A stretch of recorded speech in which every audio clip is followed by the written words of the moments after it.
This is TLV1.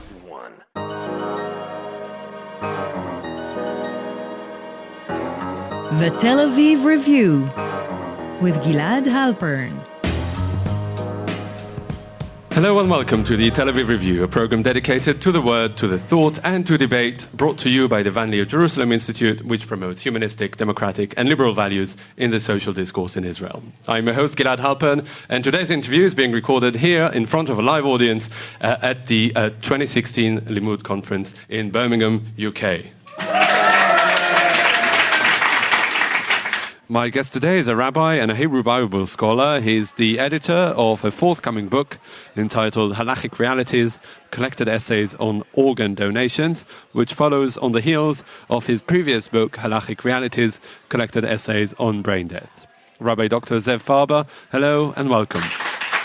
What kind of halachic challenges does the concept of organ donation pose? To this dead body, and I transfer a heart or whatever, some other person will be able to live for another 30 years, it never crossed their mind. But you still have to deal with the fact that there are precedents against it and figure out how to overcome it. And for those who are more counterculture, counter-modernity, there is a push to stick with those precedents no matter what the consequences. Mm-hmm. And who were really the pioneers in the halachic world who tried to grapple with that problem? So it depends where. In Israel, it was very much Dr. Avram Steinberg.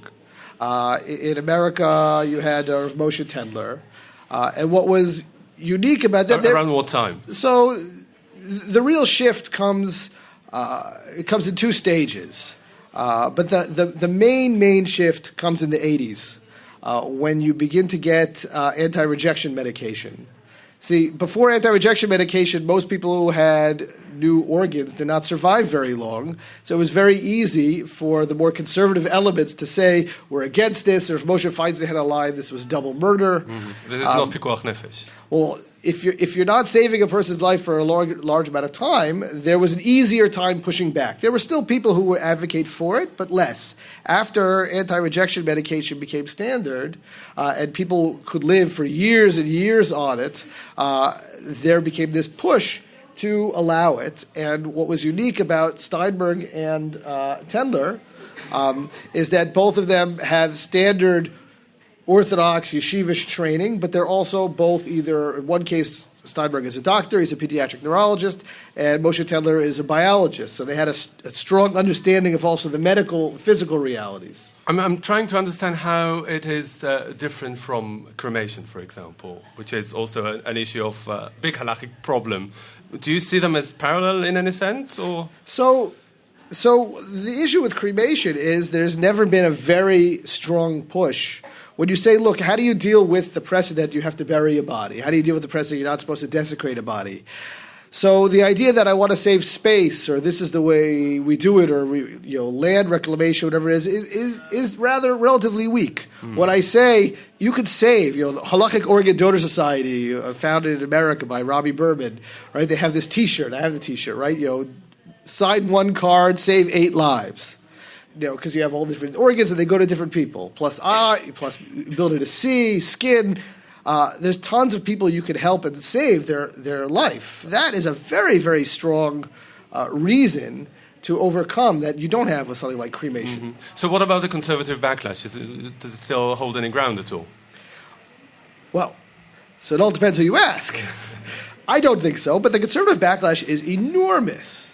This is happening both in the United States and in Israel. Look, in Israel, organ donation for a long time was so unpopular that it was almost impossible to get an organ in Israel.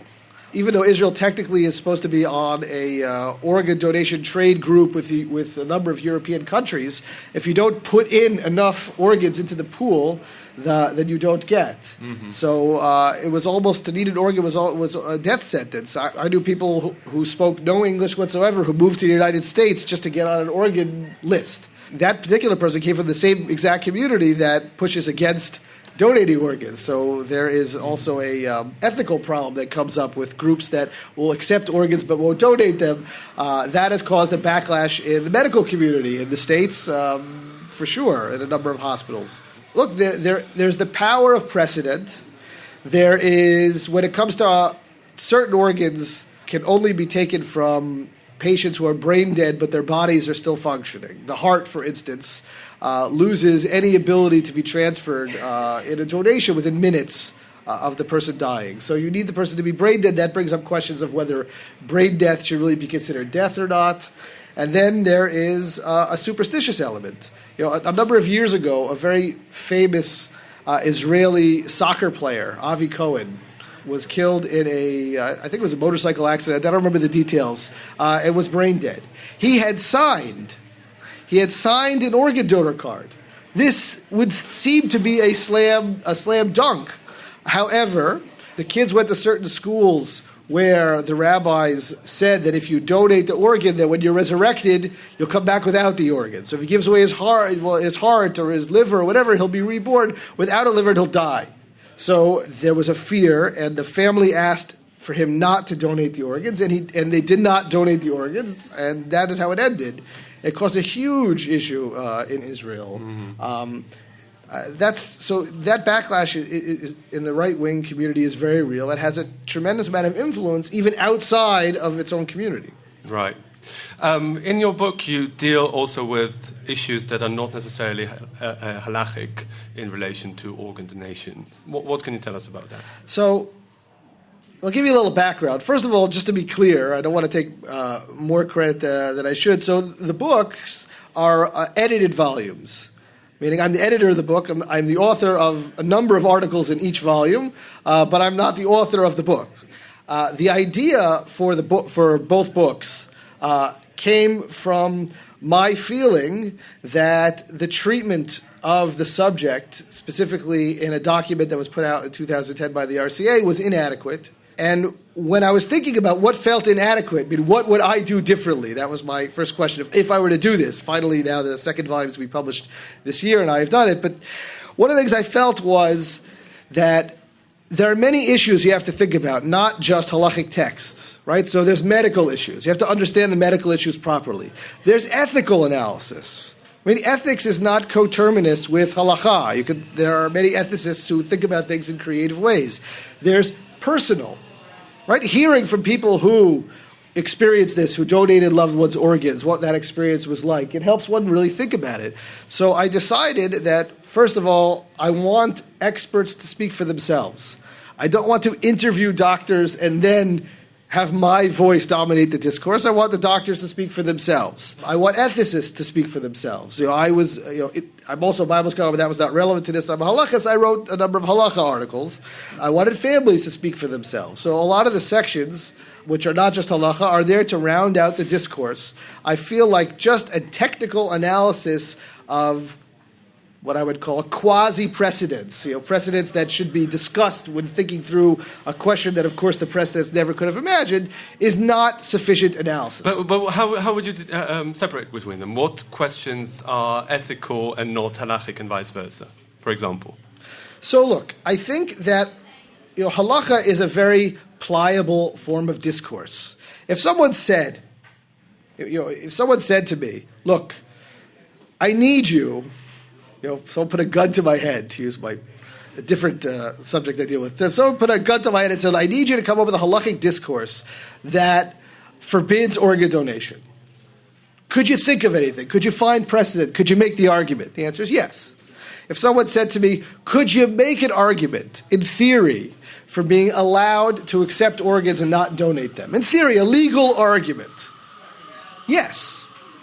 Right? I could say, look, the person already did it.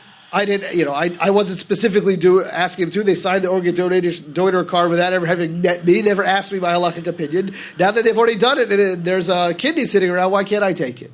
I could make that argument. However, it's not ethical.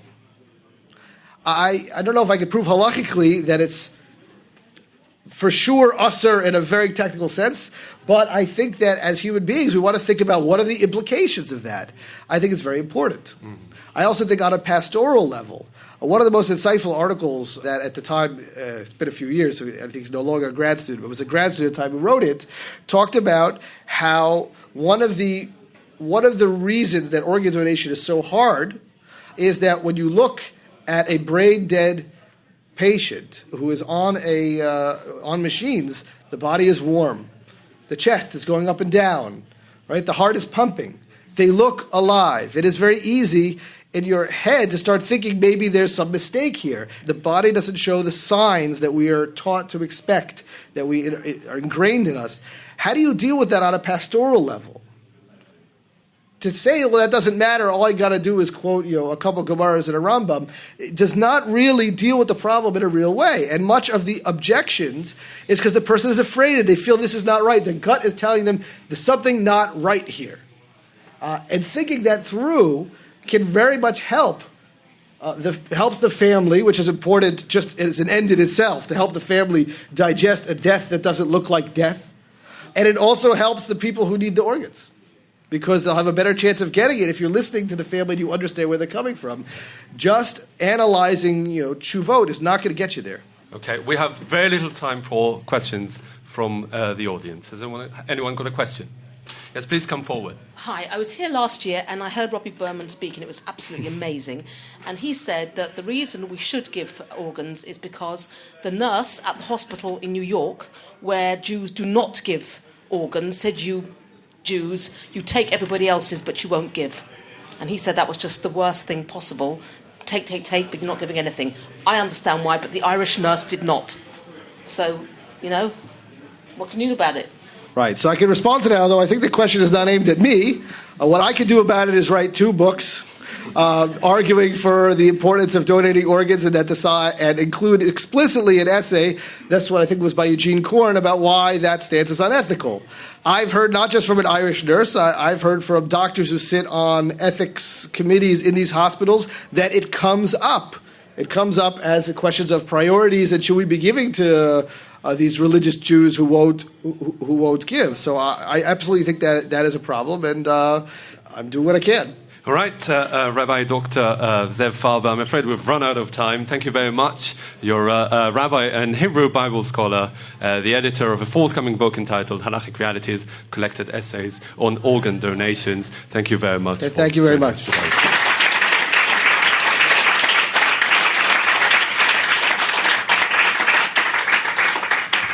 And also big thanks to Tammy Goldenberg, our sound engineer, and to the Van Leer Institute for their generous support. If you like this podcast, there are many more where it came from. Just go to www.tlv1.fm/podcasts and take your pick.